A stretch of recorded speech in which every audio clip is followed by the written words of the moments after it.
Looking for a fast-charging, ultra-responsive stylus for your iPad? Meet the 2X Fast Charge Active Stylus Pen, designed for 2018 to 2025 Apple iPads. Take your creativity and productivity to the next level.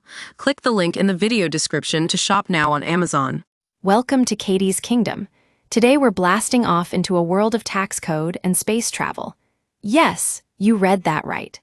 It all started when Congress extended a 2001 law meant for victims of terrorism to include astronauts who die in the line of duty.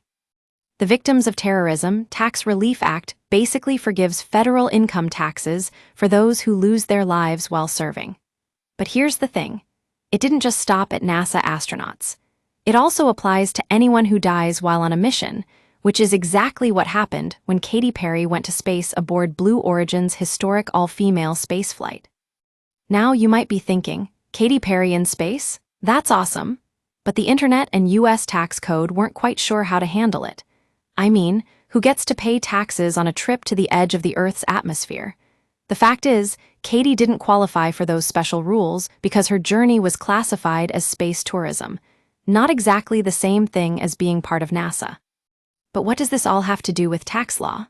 Well, it turns out that when Congress created this special exception for astronauts, they were trying to honor those who risk their lives in a much more serious way.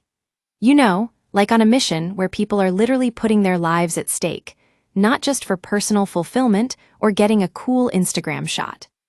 The language around it's also different. We talk about death in the line of duty. But when Katy Perry went to space, we were quick to poke fun at her for doing something so, dare I say, fun? The difference might seem small, but it says a lot about how we perceive these two types of space travelers. So who gets to chase those dreams of space, and what does it cost them? Well, that's the thing. It seems like Katy Perry is part of a new kind of astronaut, not in the legal sense, but in the way we think about space travel today. She's carrying the complicated baggage of late-stage capitalism on her shoulders. And you know what? I think she's right on point when it comes to that. We need to rethink our expectations of who gets to chase those dreams and what it means to spend boldly in this world. Maybe it's time for us to reevaluate our priorities because, let's face it, dreaming big still costs something. That's all for today's episode of Katy's Kingdom.